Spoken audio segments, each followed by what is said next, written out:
students, this is Professor Neetu Ghai, and once again you all are welcome to your own English class, that is English with Neetu ma'am.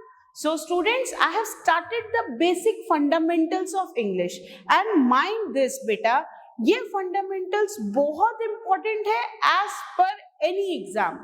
आप कोई भी exam दे रहे हो, English is necessary. तो English का अगर कोई भी पार्ट आपको अटेम्प्ट करना है तो इंग्लिश ग्रामर के बेसिक फंडामेंटल्स बहुत अच्छे से क्लियर होना चाहिए, और ये फंडामेंटल्स अगर क्लियर है तो आगे जाके आपको ग्रामर में कुछ भी प्रॉब्लम नहीं होगी. Yes, you heard it right, कुछ भी प्रॉब्लम नहीं होगी. This is my promise to you. तो चाहे वो स्टेट बोर्ड का एग्जाम हो, चाहे वो बाद में जाके कॉम्पिटिटिव एग्जाम्स हो, आपको आगे जाके कॉम्पिटिटिव एग्जाम्स की भी तैयारी करनी है, तो उसमें जब इंग्लिश का सेगमेंट आएगा तो इंग्लिश अटेम्प्ट करने में आपको कभी भी कोई भी प्रॉब्लम नहीं होगी. उसके साथ साथ जब आप बाकी के सब्जेक्ट्स भी पढ़ रहे हैं, उन सब्जेक्ट्स की टर्मिनोलॉजी समझने में, उन सब्जेक्ट्स का लॉजिक समझने में आपको कुछ भी प्रॉब्लम नहीं होगी.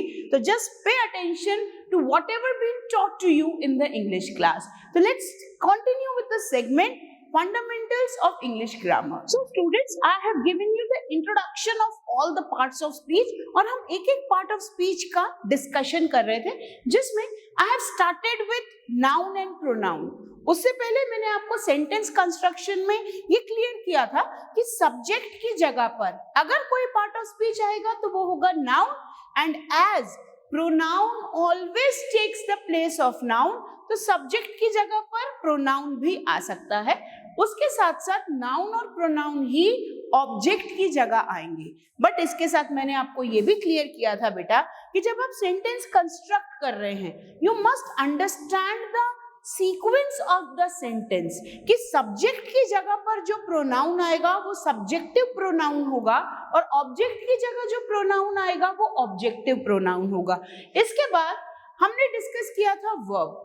वर्ब के 4 फॉर्म्स होते हैं, V1, V2, V3, V4, and as per the time of the action done, किस टाइम पर क्या काम हो रहा है उसके अकॉर्डिंग हम टेंसेस अप्लाई करते हैं सेंटेंस में. उसके बाद वो काम कब तक खत्म होगा, काम कैसे हुआ है, कब तक खत्म होगा, इसके अकॉर्डिंग भी हम टेंस अप्लाई करते हैं सेंटेंसेस में. अब इसके बाद आई have given you the basic introduction of noun, कि नाउन में क्या क्या वर्ड्स यूज हो सकते हैं, जिन वर्ड्स में एंड में MENT आ रहा है, TION आ रहा है, ER आ रहा है, OR आ रहा है, SION आ रहा है. ऐसे सारे वर्ड्स नाउन होते हैं, और ये हमेशा और हमेशा सेंटेंस की बिगिनिंग में या सेंटेंस की एंडिंग में लगेंगे. Clear? See, I have given you this definition के साथ साथ दीज एग्जाम्पल्स, कि जब भी ये वर्ड आएंगे ये सेंटेंस के बिगिनिंग या एंडिंग में लगेंगे, मिड में कभी नहीं लगेंगे, सो दैट आपको सेंटेंस का सीक्वेंस समझ में आ जाए. After that we discuss pronouns, I, you, we, he, she. I told you about the pronouns. इसके साथ साथ I told you about the neuter gender pronoun and the common gender. Neuter gender non living things के लिए use होता है, और common gender जो male और फीमेल में सेम यूज होगा उसके लिए हम कॉमन जेंडर बोलते हैं. Okay, now coming to the verbs. अब आपको पता है आर, दे, देम, ये सब प्रोनाउंस होते हैं. He, she, they, them, we, us, you, ये सब प्रोनाउंस होते हैं. अब now comes the next part of speech. The next part of speech is adjectives. Basically adjectives होते क्या हैं? एडजेक्टिव्स बेसिकली क्वालिटीज होती हैं. क्वालिटीज को ही एडजेक्टिव्स बोला जाता है. अब ये एडजेक्टिव्स करते क्या हैं, इनका काम क्या है? एडजेक्टिव्स नाउन की क्वालिटी बताएंगे, एडजेक्टिव्स नाउन को मॉडिफाई करेंगे, एडजेक्टिव्स नाउन की डिटेलिंग बताएंगे. फॉर एग्जाम्पल, अगर आपको किसी की तारीफ करनी है, ठीक है, आप ये बोलोगे she is a beautiful girl. अब चेक आउट दिस सेंटेंस। हर एक सेंटेंस का पोस्टमार्टम करना आना चाहिए। फॉर एग्जाम्पल यहाँ शी क्या है? शी है प्रोनाउन। किसकी जगह लगा है? सब्जेक्ट की जगह। मैंने आपको बताया नाउन या प्रोनाउन ही सब्जेक्ट की जगह लगेगा। नाउ इज क्या है? इज है वर्ब। गर्ल क्या है? गर्ल है ऑब्जेक्ट। ऑब्जेक्ट की जगह पर गर्ल लगा है, दैट मीन्स वो नाउन है, कॉमन नाउन है। क्लियर? अब ये ब्यूटीफुल क्या है? ये ब्यूटीफुल है एडजेक्टिव। गर्ल की क्वालिटी बताई जा रही है, लड़की कैसी है? लड़की सुंदर है। तो दो बातें याद रखना, जब भी एडजेक्टिव्स यूज होंगे वो एडजेक्टिव्स अपने बाद वाले नाउन की डिटेलिंग देंगे, उसी नाउन की डिटेलिंग देंगे जिससे पहले वो लगे हैं। That means adjectives always gives the detailing about the noun. Second thing, adjectives जब भी लगेंगे नाउन के पहले लगेंगे, याद रखना। जब भी एडजेक्टिव्स यूज होते हैं वो नाउन के पहले ही यूज होते हैं, बिकॉज उनके आने वाले, उनके बाद आने वाले नाउन की डिटेलिंग ही वो दे रहे हैं। इसीलिए सेंटेंस में हर एक पार्ट ऑफ स्पीच की जगह फिक्स है, आप उसको डिस्टर्ब नहीं कर सकते, अदरवाइज सेंटेंस का मीनिंग चेंज हो जाएगा। अगर मैं यहाँ लिख देती she is a girl beautiful, beautiful she is a girl, she beautiful is a girl, क्या कोई सेंस बनता? नो। तो whenever we are using any part of speech, उसका अपना एक फंक्शन है, उसकी अपनी एक जगह है सेंटेंस में, और उस जगह के अकॉर्डिंग ही वो अपना फंक्शन प्ले करता है। क्लियर? अब देखो, see this, adjectives make writing more descriptive. कैसे डिस्क्रिप्टिव? अगर मैं यहां सेंटेंस लिखती she is a girl, simple sentence, but अगर मैंने लिखा she is a beautiful girl, तो वो डिस्क्राइब कर रहा है सेंटेंस कि वो गर्ल ब्यूटीफुल है। तो एडजेक्टिव्स गिव द डिस्क्रिप्शन और डिटेलिंग ऑफ नाउन। अब इसके एग्जांपल, अब कुछ दिख रहा है यहाँ पर, स्लो, फास्ट। अब ये फास्ट और स्लो क्या है? दिख रहा है स्लो, या आ रहा है बंदा भाग भाग के, धीरे धीरे, तेज तेज। अब अगर मैं यहां लिखूं स्लो रनिंग या फास्ट रनिंग, तो स्लो मोशन। तो अगर see the man is fast, या see the man is fast, the man is slow. अब यहाँ पे मैन क्या है बेटा? मैन इज नाउन, क्योंकि वो बिगिनिंग में है। Is verb. फास्ट क्या है? फास्ट है एडजेक्टिव। अब आप बोलोगे मैडम अभी तो आपने बोला कि एडजेक्टिव के बाद हमें नाउन चाहिए, यहाँ पे तो नाउन नहीं है, ये एंडिंग में लगे हैं। बेटा this is another type of adjectives, that is predicative adjective. Predicative adjectives are those adjectives जिसके बाद नाउन नहीं होता, वो अपने पहले वाले नाउन को मॉडिफाई करते हैं। The man is fast, sentence क्या बता रहा है? वो आदमी तेज है। The man is slow, sentence क्या बता रहा है? वो आदमी स्लो है। तो सेंटेंस में ये स्लो किसके लिए यूज है? मैन के लिए। तो there are two main types of adjectives as per the location और as per the position of the adjective, that is attributive adjective और प्रेडिकेटिव एडजेक्टिव। इनका डिटेलिंग में हम एडजेक्टिव टॉपिक में पढ़ेंगे, पर याद ये रखना जब भी एडजेक्टिव्स यूज होंगे वो सिर्फ और सिर्फ नाउन को मॉडिफाई करेंगे, नाउन की डिटेलिंग बताएंगे। यहां पर लिखा है द मैन इज फास्ट, तो फास्ट किसके लिए लिखा है? ये नाउन मैन के लिए। द मैन इज स्लो, ये स्लो किसके लिए लिखा है? ये मैन के लिए, जो कि नाउन है। Clear? Now check out some more examples. See black hair, black hair. अब अगर मैं यहां लिखूं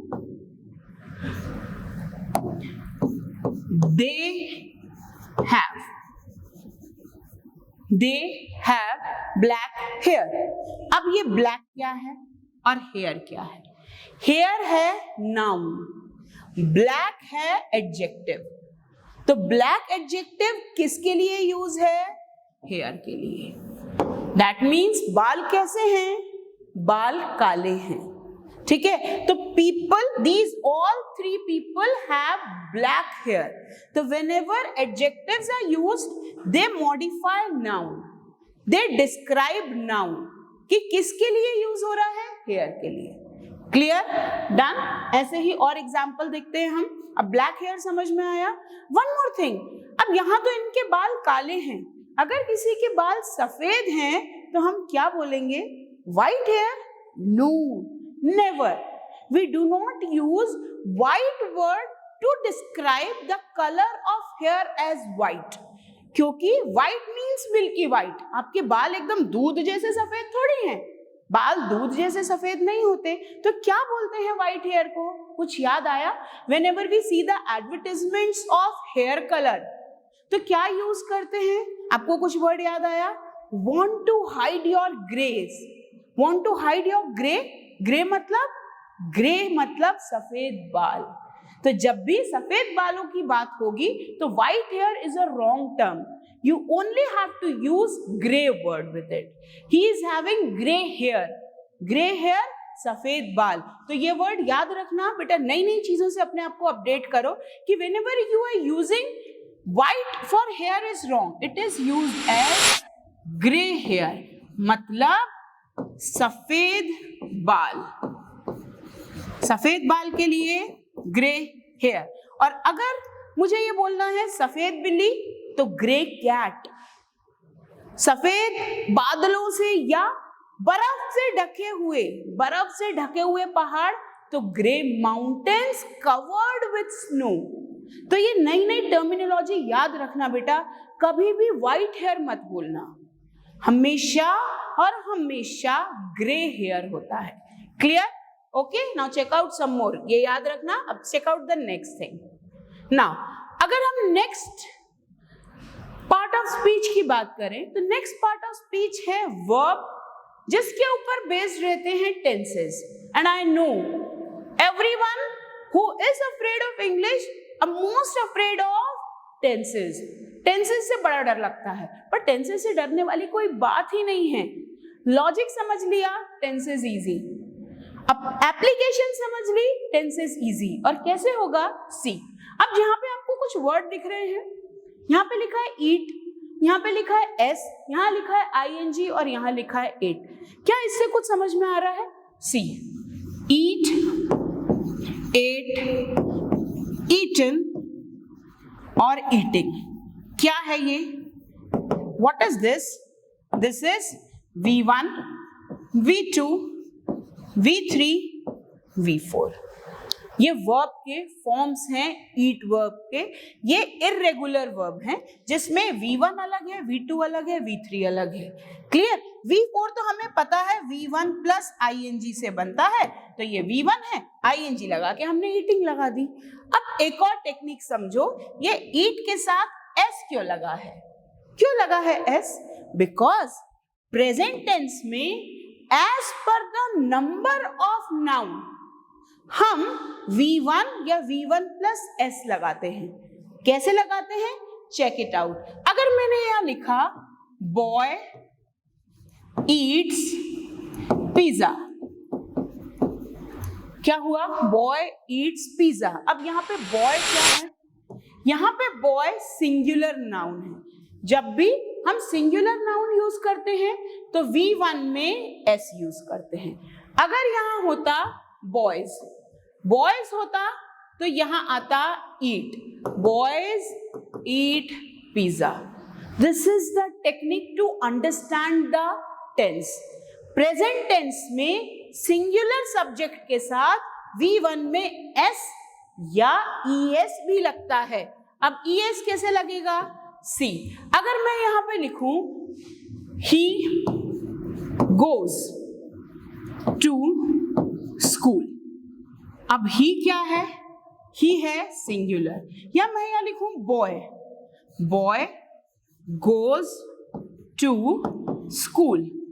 अब जब भी सिंगुलर सब्जेक्ट है तो V1 में S या ES लगता है. याद रखना. जब भी सिंगुलर सब्जेक्ट है V1 में S या ES लगता है. और प्लूरल सब्जेक्ट है तो सिर्फ और सिर्फ V1 लगेगा. ये ट्रिक याद रखना, और ये कब होगा? सिंपल प्रेजेंट टेंस में। टेंसेस की जब हम डिटेलिंग करेंगे तो you will learn all these tricks in a detail manner. तो अभी टेंसेस का इंट्रोडक्शन देखते हैं। प्रेजेंट टेंस समझ में आया? Okay, check out some more thing. ना प्रेजेंट टेंस में अगर हम बात करें कि अगर सिंगुलर नंबर है और प्लूरल नंबर है तो वो कैसे अपने फॉर्म चेंज करते हैं, चेक इट आउट। पहले तो ये समझिए, ये first person, second person, third person. Tenses में first person, second person, third person के अकॉर्डिंग ही रूल चलते हैं। ये है सिंगुलर और ये है प्लूरल। तो फर्स्ट पर्सन सिंगुलर नंबर होता है आई, सेकंड पर्सन सिंगुलर नंबर होता है you, third person singular number होता है ही या शी, दोनों में से कोई भी। क्लियर? अब अगर प्लूरल है तो यहाँ फर्स्ट पर्सन आई का जो सिंगुलर था, फर्स्ट पर्सन प्लूरल है वी, सेकंड पर्सन दोनों में सेम है यू। अब यहाँ ही और शी है तो हो जाएगा दे। थर्ड पर्सन प्लूरल नंबर दे। क्लियर? अभी जो मैंने आपको रूल बताया था कि जब भी हम सिंगुलर सब्जेक्ट यूज करते हैं, सिंगुलर सब्जेक्ट के साथ हम लगाते हैं V1।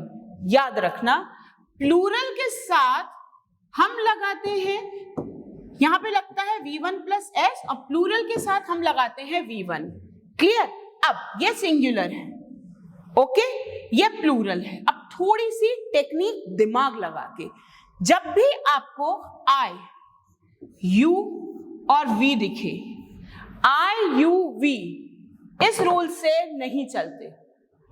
I, U, V इस रूल के साथ नहीं चलते। क्यों नहीं चलते? I और U ना V को कॉपी करते हैं, उनको लगता है जैसा V कर रहा है वैसा ही हम करेंगे। अब V प्लूरल है, V अपने रूल लेके चलता है। अब ये दोनों बदमाश इसकी कॉपी करते हैं कि नहीं, जहां जहां तुम जाओगे हम तुम्हारे पीछे पीछे जाएंगे, जो जो तुम करोगे वो हम करेंगे, जो जो तुम यूज करोगे वो हम यूज करेंगे। अब V बेचारा प्लूरल है, उसको तो अपने साथ V1 ही लेके जाना है। V के साथ क्या लगेगा? V1। ये दोनों बदमाश भी V1 के जैसे अपने साथ V के जैसे अपने साथ V1 यूज करते हैं। वो सिंगुलर के नाउन मानते ही नहीं है, वो बोलते हैं हमें तो V के जैसे ही रूल चाहिए। तो V के रूल ये है कि V प्लूरल है, उसके साथ V1 यूज होता है, तो U और I के साथ भी V1 यूज होगा, याद रखना। और इसको याद कैसे रखेंगे? I, U, V तीनों एक ही रूल फॉलो करते हैं, इनके साथ हमेशा और हमेशा सिर्फ और सिर्फ V1 लगता है। क्लियर? अब देखो, I के साथ V1, U के साथ V1, V के साथ V1। क्लियर हो गया? अब ये U के साथ भी V1 लगा है। अब बात आती है ही की, ही हो या शी हो। ही या शी सिंगुलर है कि प्लूरल है? ही या शी सिंगुलर है। सिंगुलर हमेशा अपने साथ V1 प्लस S या V1 प्लस ES लेता है, तो सिंगुलर नाउन के साथ V1 plus S। Clear? Plural noun के साथ V1, ये V1 है और ये V1 प्लस S है। हो गया चैट कंप्लीट? क्या याद नहीं होता? इतना इजी है ये। बस एक ट्रिक याद रखनी है, सिंगुलर के साथ V1 प्लस S। और ये भी याद नहीं हो रहा, कोई प्रॉब्लम नहीं, एक लाइन याद रखना, बॉय प्लेस। अब इसको हम कैसे देखेंगे? सी, जब भी हम ये लाइन याद रखेंगे, बॉय प्लेस। क्लियर? अब बॉय प्लेस में बॉय है सिंगुलर, प्लेस है V1 प्लस S। क्लियर? तो सिंगुलर के साथ V1 में S, और अगर यहां होता बॉयज तो यहां होता प्ले। एक और ट्रिक याद रखना, दो S कभी भी एक साथ नहीं आते, प्लूरल के दो S कभी भी एक साथ नहीं आते। अब ये बॉयज प्लूरल है तो हम यहाँ S नहीं लगाएंगे, यहाँ बॉय सिंगुलर है तो यहाँ S। दो S कंटिन्यूएशन में एक साथ यूज नहीं होते। तो बॉय प्लेज ट्रिक याद रखेंगे, बॉय एक लड़का है, सिंगुलर है, तो प्लेज यूज हुआ है, V1 में S यूज हुआ है, और अगर इसका प्लूरल कर दिया जाए, इसको बॉयज कर दिया जाएगा, तो बॉयज प्ले, तो बॉय प्लेज, बॉयज प्ले। और ये याद रहेगा, तो हमेशा याद रहेगा सिंगुलर के साथ V1 में S लगता है या ES लगता है, प्लूरल में सिर्फ और सिर्फ V1 लगता है सिंपल प्रेजेंट टेंस में। ये ट्रिक याद रख ली तो प्रेजेंट टेंस में कभी भी कोई सेंटेंस बनाने में या कोई सेंटेंस को सॉल्व करने में प्रॉब्लम नहीं होगी। Done? Okay. So students, I hope present tense को लेके जो बेसिक है वो क्लियर हो गया है। जब हम टेंसेस के present tense, present continuous, present perfect और प्रेजेंट परफेक्ट कंटिन्यूअस ऐसे टेंसेस की पूरी डिटेलिंग करेंगे, then you will learn many more short tricks to remember the formula even and to remember the usage even.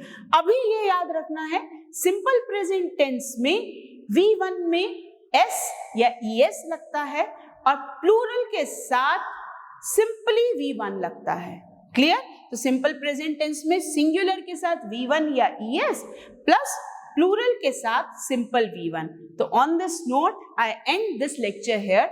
Tomorrow I will begin with past tense and future tense, उसका भी basic करेंगे ताकि basic concept clear हो जाए। So just take care, have a nice day, thank you.